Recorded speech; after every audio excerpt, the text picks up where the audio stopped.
back. We're going to smile at you. And when you knock us down, we're going to get up. And on the way up, we're going to bite a kneecap off. All right. And we're going to stand up. And then it's going to take 2 more shots to knock us down. All right. And on the way up, we're going to take your other kneecap and we're going to get up.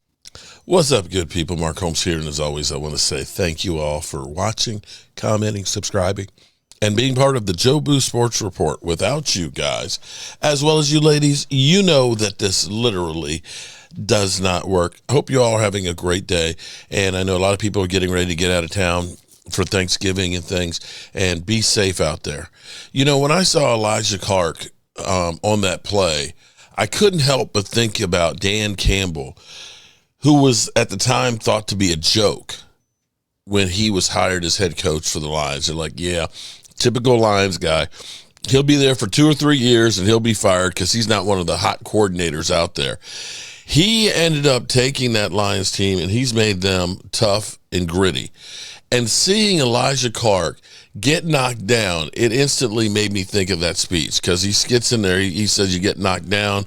On the way back up, we're going to bite a kneecap off and we're going to keep on fighting and fighting and fighting. And that's exactly what Elijah Clark did in there. I've never seen anything like that. The guy just kept on rolling and rolling and rolling. It's almost like a horror movie. You know, you shoot the guy a couple of times and they just keep coming back at you. You're just unloading the magazine and they're still coming at you, okay? They're like, he was like a Walking Dead, except he was running fast. And that win may end up being the moment that things finally have changed. If you are the Dallas Cowboys organization who's taken some risks this year, you look at it and you say, those risks have paid off. I'm not talking about the Kyler Elams and things like that. Those weren't risks. Those were typical Dallas Cowboys moves. The risk being going and getting George Pickens, who ended up having 146 yards and was completely unstoppable. 100% catches of his targets. Okay? Second in the NFL in receiving yards. You took a chance because everybody said you were stupid. Remember when people said that when the Steelers called people about George Pickens, that people were laughing and hanging up the phone? Well, who's laughing now? You took a risk on that one. You took a risk that maybe this isn't the right kind of guy for the team because we've got a new coach who's looking at guys to be leaders. And that damn sure has paid off dividends. Your biggest problem with George Pickens is you got to pay the man. And you can definitely see where you had the worst defense in football.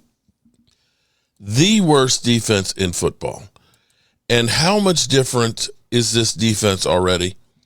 Now, you can say, well, you haven't really played any offenses. You only played the Raiders and the Eagles. I'll give you that. But it didn't matter with the Cardinals. It didn't matter with Russell Wilson and the Giants. It just didn't matter who we were playing. We were giving up 30.8 points a game the first 9 games of the season. The last 2 weeks, 18.5, which is 11th in the NFL. You went from 31st to 11th. Total yards given up, 397.4, which was 31st in the NFL. The last 2 weeks, 287.5, 7th. Rushing yards, you were giving up 143 yards, 29th. 45 the last 2 weeks. 2nd in the NFL. Takeaways in the game, 0.8 takeaways, tied for 23rd. You've taken away an average of 1.5, tied for 8th of the last 2 weeks. Sacks a game, you had 2.2, tied for 17th. You got 2.5, slight uptick, tied for 7th. The defense, because of the risks you took of getting rid of Micah Parsons and bringing in Kenny Clark, Logan Wilson, and Quinnen Williams, have paid off. And that hopefully that this is where this is the moment that the Cowboys realize risk is good. Taking a chance is good. And we need to do more of that to try and get the right players.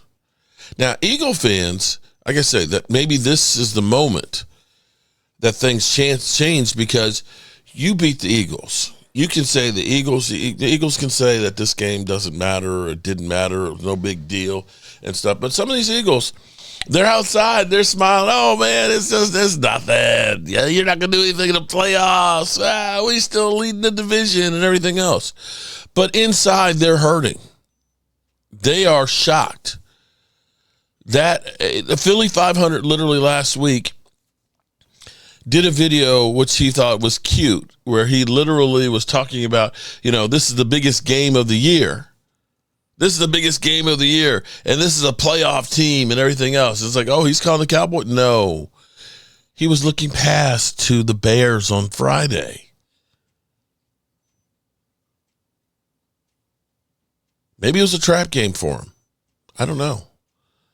But to take a team that hasn't lost to you with Dak Prescott, hasn't lost a game at home to division foe, the daddy of the division, Dak Prescott, to think that it was just going to be easy sledding, it's not good. Now, I came across this, Coach 30. I'm assuming that he's actually an Eagle content creator, or maybe he's just playing a joke on the Eagles. But this is good. Watch this. One. Right, everybody take a look at Jacobs at corner. Oh my God, it's George Pickens. I'm scared stiff. He hits me with a little foot fire like Tory Lanez. Then I get beat outside like Jesus before the crucifixion. Touchdown. Damn. Not even my mama would let a man score this easy. All right, we up 14. They got the ball on the 4. Everybody take a look at Charles at safety. Oh my God, I gotta guard the tight end like a prison inmate. I'm scared. I'm just not really an athlete. I don't lift no weights in the off season. I'm weaker than public Wi-Fi. So ironically, as an Eagle, I get pushed on my tush and give up the touchdown. 6 points. 1st and 10, we up 7. Formations condensed like carnation milk. Quarterback airs it out like a vehicle after car sex. Connor gets bagged on like a grocery store checkout counter. Look, Connor, it's not your fault. All right? It was a cool story while it lasted, but we need to get serious. He don't need to be back here guarding no George Pickens. His phenotype belongs closer to the line of scrimmage. It's not your fault, Connor. Keep your head up. It's on coaching. All right, it's 21-21, like the beginning of a Savage verse. All right, take a look at Davis at punt return.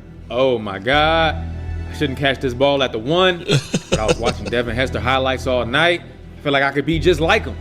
I could return a punt for a touchdown and be the hero of the game. All right, I cut to the right. I stumble like Tom Brady over his words. And bang!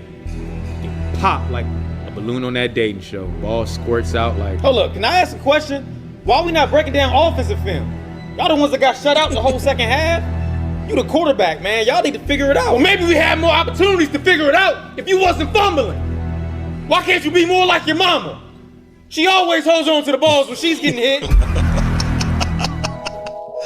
Coach Hey, 30. that's what I've been waiting on. Damn. That's some cold shit there. All right, good people. As always, I appreciate you. Peace out.